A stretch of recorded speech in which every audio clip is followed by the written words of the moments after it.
On today's show, the Capitals make it 4 in a row as they down the Flyers in the first game of a back-to-back.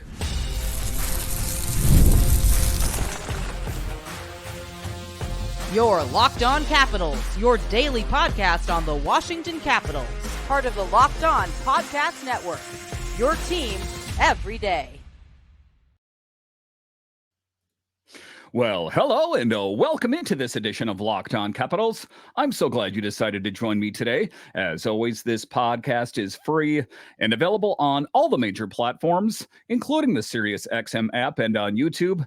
And I want to thank you for making this your first listen each and every day. My name is Dan Holme. I've covered the Capitals for the last 3 seasons for Locked On and various other outlets before that. I'm also the host of the weekly show called The Capitals Minutecast, available wherever you find your podcasts. You can find me on Twitter. It's at DanCaps218. You can find the show on Twitter. It's at Locked On Caps. And the best way that you can help grow the show is to subscribe to Locked On Capitals on YouTube and comment anything down below. Today's episode is brought to you by our friends at Game Time. Download the Game Time app, create an account, and use code LOCKEDONNHL for $20 off your first purchase. So in this edition of Locked On Capitals, we talk about your Capitals as they are rolling, as they make it 4 in a row. The Capitals defeat the Flyers 4-1 for their 4th straight win. With a 4-1-0 record, the Capitals are off to their best 5-game start since the 2015-2016 season. So this team is firing on all cylinders, as was evident on the ice tonight. And my biggest takeaway from the game tonight was strong defensive performance and effective penalty kill, which played a crucial role in their 4-1 victory. The Capitals managed to limit the Flyers' offensive opportunities, particularly in the second and third periods, while also capitalizing on shorthanded situations, something that had eluded them the previous season. Key contributions from Dowd, Mangiapane, Carlson highlight the team's depth and offensive capabilities, setting a positive tone for the rest of the season. I'm already hearing talk out there about all the insiders were we wrong about the Capitals? Are they actually better than we thought? Additionally, goaltender Charlie Lindgren's solid performance further solidified their strong start, giving the Capitals their best start since 15-16. So that's what we'll talk about tonight. A little bit later, we'll talk about the offense, what was working on the Capitals offense. A lot of things were working. To clue you in there a little bit later, we'll talk about how that defense stood tall. Also, the net minding was huge for the Capitals, which played a pivotal role in the win. And then a hockey fight. We love hockey fights, and Dylan McIlrath threw the smackdown. It was a fun game to be sure. But just to get it going here, wow, what an evening for the Capitals as they keep rolling. And, like I talked about in yesterday's show, the important thing is to not underestimate the Flyers. You got to know that in the second game of a back-to-back, they are going to throw the kitchen sink at the Capitals. The Caps have got to be prepared to grab that sink and throw it right back in their face and say, not today. You're not messing with this Caps team, as they are riding that positivity, that positive momentum, that snowball that gets bigger and bigger. And the swagger has to be a lot bigger for these players as we go forward. But of course, like I said, we don't want to undervalue the opponent as the Capitals prepare to take on the Flyers yet again tomorrow. In tonight's game, though, the Capitals focused on neutralizing the Flyers' offensive threats. This strategy proved effective, culminating in a decisive 4-1 victory. Notably, the Caps' penalty kill excelled, contributing 2 shorthanded goals. Strong performances from Carlson, Chychrun, and the rest of the defensive unit played a crucial role in securing the win. And those shorthanded goals were especially sweet. Like I talked about off the top of the show, that was something that the Capitals struggled with last season. But they are having great luck, as we saw. That was evident with Dowd and Mangiapane out there. So a great evening for the Capitals, all things considered.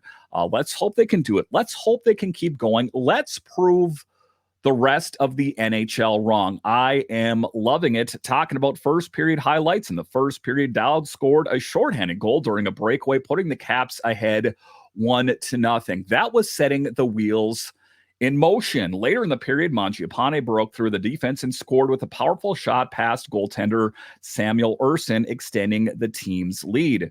And that's when I knew that the Capitals were in a good position. And I also know that the Flyers are struggling to score goals at home at Wells Fargo Center. So I know that it seemed like it was in the Capitals' favor. And I think it would put the Capitals in the best position to win this game. I know that the Flyers are in last place and all of that, but I don't want to buy into that. If you're a fan of the NFL or any other sports team, you see that on any given Sunday or a hockey game where you go in and say, hey, this team's going to be easy to beat. Normally, trouble follows shortly thereafter. Talking about third period action, early in the third period, Travis Sanheim scored for the Flyers, narrowing the score to 2-1. However, the Capitals defense responded decisively. A turnover by Dylan Strome, followed by quick passes from Connor McMichael, set up John Carlson, whose shot deflected off Strome and into the net. Fist pumping ensued at my house, increasing the lead to 3-1. Both Carlson and Strome have now recorded points in 5 consecutive games to start the 24-25 season. John Carlson, it's interesting that more and more people are singing his praises. They were talking about that on ESPN. I've heard that on NHL radio as well, on Sirius, that he's not a guy that, he's not a lot of flair. He's not a showboat out there. He just kind of quietly goes about his business, but he does have some pushback. I've seen him kind of be snarly a couple times there, but not the kind of guy that was like Alex Ovechkin back in the day. He just goes out there and plays a really huge role on the Capitals' blue line, and of course also chipping in with goal scoring as well. Talking about scoring, later in the third, Jakob Chychrun added to the Capitals' lead with a powerful shot that beat goaltender Ersson, marking his second goal of the season. Chychrun has registered points in 3 of his last 4 games, including 3 points in the most recent outing. So it was quite an evening for the Capitals, to be sure. Again, defying odds. I kind of had hoped, I had a hunch that this year's team was going to be really good. But then, sometimes the chatter comes in. You hear like Elliot Friedman and Sarah Volley and all these people panning this team, that, you start to think to yourself, well, I can't be the only one that's thinking the Capitals can do well this year. Maybe they're right. But as it turns out, I think you just have to have a little bit of faith in this team. And I think great things will happen. I think, in a lot of ways, it was the making of a perfect storm for this team. Like I talked about in a previous episode with TJ Oshie going on LTIR.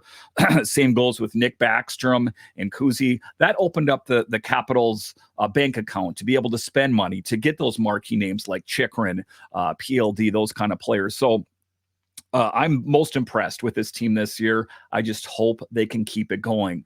But it wasn't just limited to that. Connor McMichael has been instrumental playing as well, recording 2 assists and extending his point streak to 3 games, during which he has amassed 5 points. He is currently maintaining a point per game pace at the start of the season.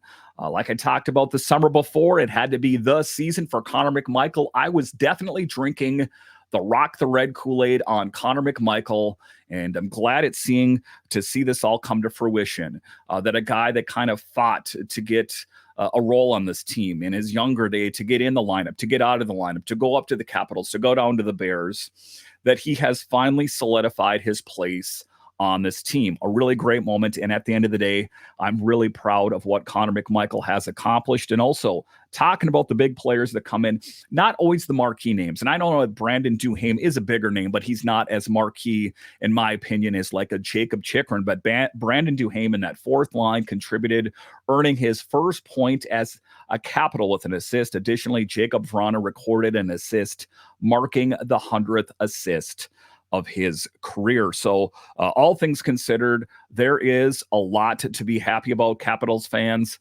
as this team is playing very, very well. And, get the points where you can. If you're playing a team like the Flyers, and you think you're going to serve a good chance to beat them, well, do just that. Win those games. Don't take your foot off the gas. Have the pedal to the metal, and don't underestimate your opponent. I think ultimately that was part of the Capitals' success this evening. All right, so coming up here straight ahead, we'll talk about the blue line, the defense. What worked on the blue line and the net minding for the Capitals? I'll discuss coming up.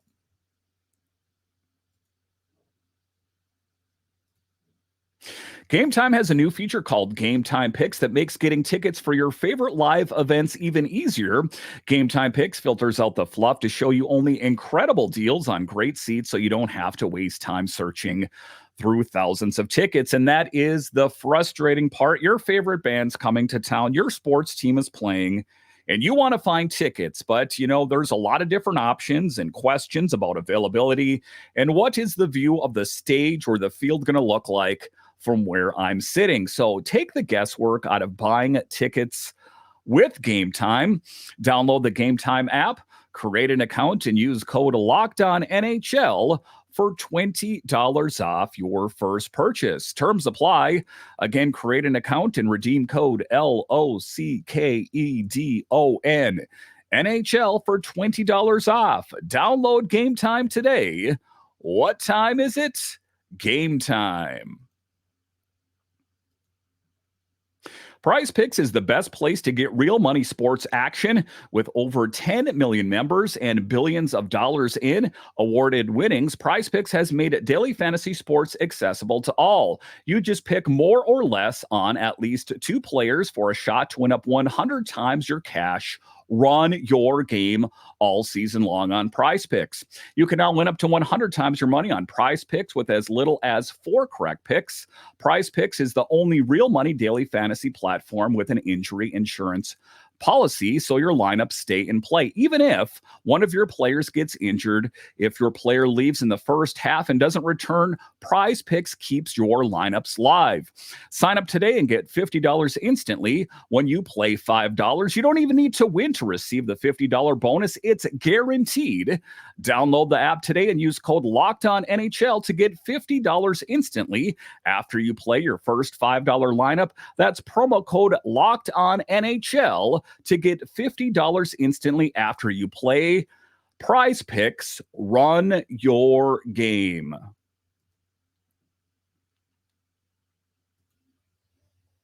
All right, welcome back into this edition of Locked On Capitals, part of the Locked On Podcast Network. It is your team. It is every day talking about your victorious Capitals as they keep rolling. Can you believe what this team is doing? And, it's easy to say, hey, well, the Capitals played good tonight. They were playing against the Flyers. Hey, that is not true. This team has excelled against some big opponents already. We've seen that against Dallas, the Golden Knights, the second round against the Devils. This team can answer the bell on the biggest stage and even a smaller stage, if you will. It's good to see this team playing so well. And, in the first segment there, I talked about the offense and what was working. The defense has also been of paramount importance. In the final 40 minutes of the game, the Capitals effectively limited the Flyers' offensive opportunities, allowing only 8 shots during the last 2 periods. Their defensive strategy involved controlling the puck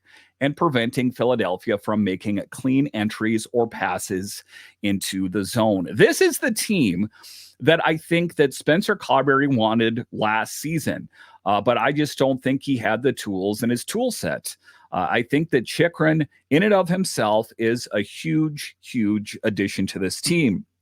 I would like to put Matt Roy in that same column. However, he got injured to start the season, and we think on paper he's going to be huge, but I think that this team is bought into Spencer Carbery's systems, and I think that, like I talked about, Chychrun and Carlson and just all of the blue line has been huge for the Capitals. But talking about the importance of the blue line, the Capitals blue line has been a crucial component of the team's offense this season, contributing to a performance where the team has scored at least 3 goals in every game so far, a notable improvement from last season's average of under 3 goals per game. So talking about the blue line, chipping in, scoring goals, but also playing sound defensively. Those are all things that are going to put a W in the win column for your team. And as you take a look at it, I know that this is really early, and I know that some teams are down in the dumps, Nashville Predators, Edmonton Oilers, for example, that I think that, they're already pushing the panic button.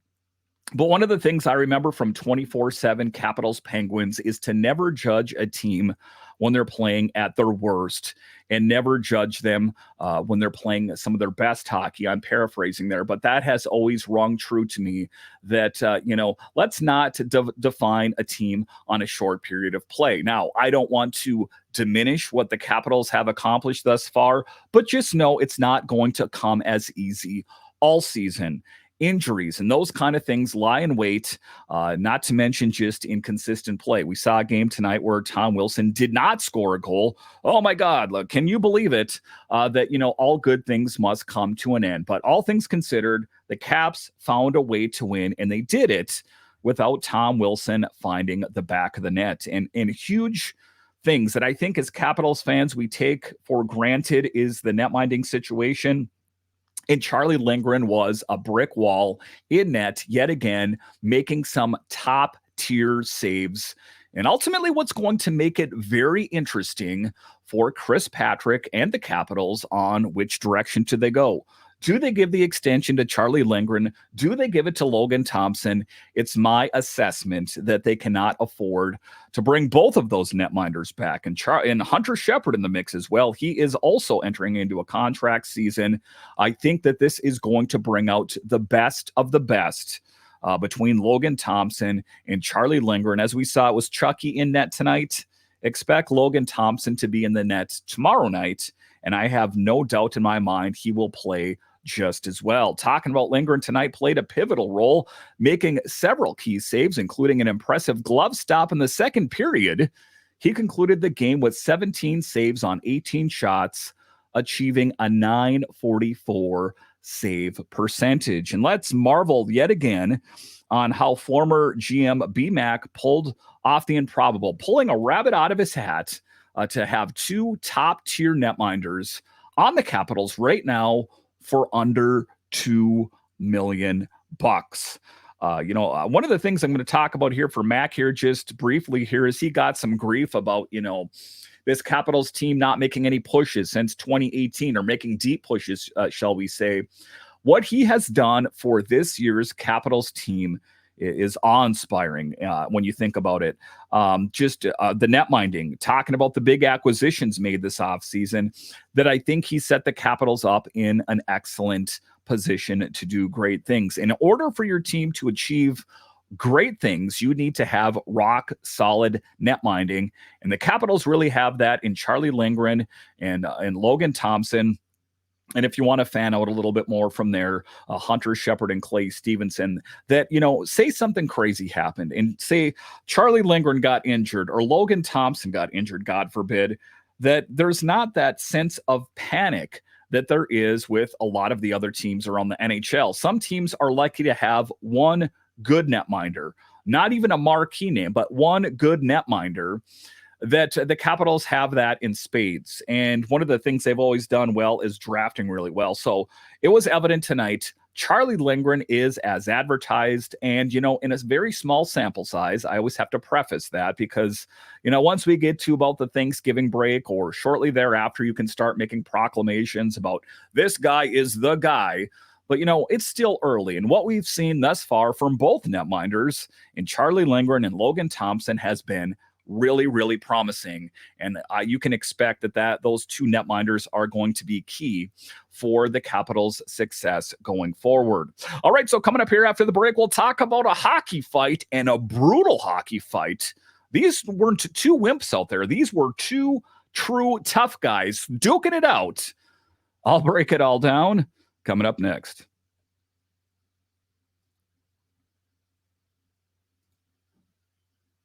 Hey, NFL fans, you can start the season with a big return on FanDuel, America's #1 sports book. So when you get a hunch in the middle of a game, You can check out the latest stats, view live play-by-play, and so much more on the same page where you place your bets. And there is a lot of football to be played on any given Sunday or Monday or Thursday. And sometimes it's very intriguing. Say the Commanders or the Ravens are playing, but maybe it's a weekend where your team's not playing, or maybe they are, but you want to be really into the game. Open up the FanDuel app, put a little bit of money on those games. All of a sudden, all of those games got that much more exciting. You'll get started with $200 in bonus bets guaranteed when you place your first $5 bet. That's FanDuel.com.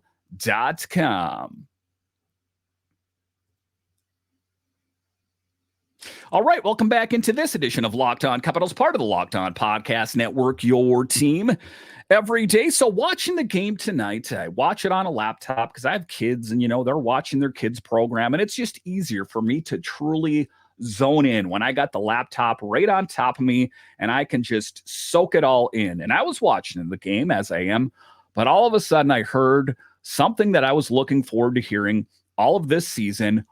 We got to fight. And boy, did we ever, as Dylan McIlrath. This was one of the things that I've been looking forward to more than a lot of other things, is seeing Dylan McIlrath drop the mitts. We know we got Tom Wilson, but he's kind of evolved into something a bit more. Not to say that we won't see any of that, but quite a bout out there between Dylan McIlrath and Nic Deslauriers, squared off, dropping the gloves in a heavyweight showdown. The two combatants exchanged fierce punches for nearly a minute, both emerging bloodied but undeterred. The energy at Wells Fargo Center was electric, with players delivering loud stick taps and fans cheering wildly. And I was glued to my laptop watching that. Watching two guys that historically that is their bread and butter, is to fight. And they did just that. And I was watching hockey fights because I've seen Dylan McIlrath and I am familiar with Nic as well. But before this show, I was just getting, reacquainted with what he has done as well. He's definitely the tough guy for the Flyers as well. I saw a bout between him and Rempe that it's interesting. We've kind of lost favor in the NHL with tough guys. And I oftentimes hear people say, primarily younger people, that, hockey fights don't really have a place in the NHL anymore. It's kind of a bygone thing. And I'm not believing that. I think it plays a huge role. It can, change the momentum of the game. If your team is struggling, like the Flyers were struggling, I think that when Nic was out there and he wanted to drop the mitts with Dylan, I think that they both were all in. And what's in it for Nic? Well, what's in it for Nic is that his team hasn't been playing well in this game or this season, really. And for Dylan McIlrath, I think that he kind of wants to prove to the Capitals, yeah, that's why you got me here. It's a tough role. And not to diminish what Dylan brings to this team. He is a really great defenseman. He is also a great leader. He is the guy, when he was announcing the lineups before the game, said, "I'm ready to run through a brick wall." I love his attitude and why I've always liked his game. And I hope that somehow, some way, I'm not sure how it's going to be orchestrated, that we can see him in the lineup even after Matt Roy comes back. I know that's going to be a difficult thing, but I think if we have a guy like that in-house, if we can crack a can of McIlrath when caught needed, I think it's going to put the Capitals in an excellent position. McIlrath unleashed over 20 punches, primarily dominant rights, with many landing solidly. One particularly powerful blow knocked Nic's helmet off. As the bout reached its climax, the two fighters continued to trade blows until they finished the exchange, proving mutual respect as they shared a nod. And it's interesting. It's like, you see those hip hop battles, it's kind of an odd comparison where they're just saying nasty things about each other. But at the end of it, there's kind of like this mutual admiration between the two of them, that even though we said awful things, hey, good job. That it's interesting in a different but similar way that when you have two tough guys, it appears that they hate each other's guts. They know who they are. They know why they're playing in the NHL, and that's to be the muscle of the team, to be the deterrent on the team. And that's what Nic brings to the Flyers. That is one of the things that Dylan brings to the Capitals. is to be that tough guy. And you know why? You know, that we got Tom Wilson, you know, we don't need another tough guy. Well, you know, I think that Tom Wilson is best served just scoring goals. He can step in when needed, kind of like Alex Ovechkin. If you're old enough to remember, he fought more frequently than he does now. That I think that you get to a certain age and maturity and just a better understanding of the game. And, you know, to use Tom Wilson's words that I heard in the Break the Ice podcast with Mike Vogel last summer, was that I realized I'm better served playing on the ice than in the penalty box. You know, I don't need to fight everyone. You know, and I think as a young guy in the league, he felt that need to, like, oh, you think you're tough? I'm going to show you I'm tougher. I think that, you know, as he gets older and more mature, he realizes I don't really need to do that. So it's good that the Capitals have a guy like Dylan on the team. But in the penalty box, Nic sported a cut under his left cheek while McIlrath headed to the Caps locker room for repairs, showing a gash at the bridge of his nose. However, the veteran defenseman quickly returned to the bench late in the period. Looked fairly unscathed. I got to say that Nic looked worse for wear as he had that gash down the front of his face. But all things considered, a pretty equal bout. You know, I think that, you know, maybe I'm favoring it a little bit, but I think that Dylan got the upper hand over Nic. But that's what I love. And, you know, whatever it is whatever it is. I like that enthusiasm. I love being so passionate about what I'm doing that I'm willing to just lay down and just punch and just destroy the opponent. Coach Carbery loved it as well. He praised this 3-time Calder Cup champion, emphasizing his relentless work ethic. Unbelievable guy, Carb said. He's put in countless years grinding in the minors and the NHL for everything he's earned.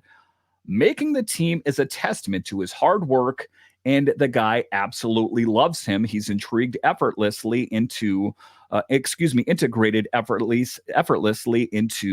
the roster. So that is why he is here at the end of the day. You know, leadership qualities, a deterrent, you know, kind of break in the emergency of break the glass and take out a McIlrath. That's why you have him out. And I think that, you know, to a certain extent, even when Matt Roy makes his return, you can kind of size up the opponent. Does this team have a resident tough guy that we're going to have to deal with? Well, then maybe we want to put Dylan into the lineup.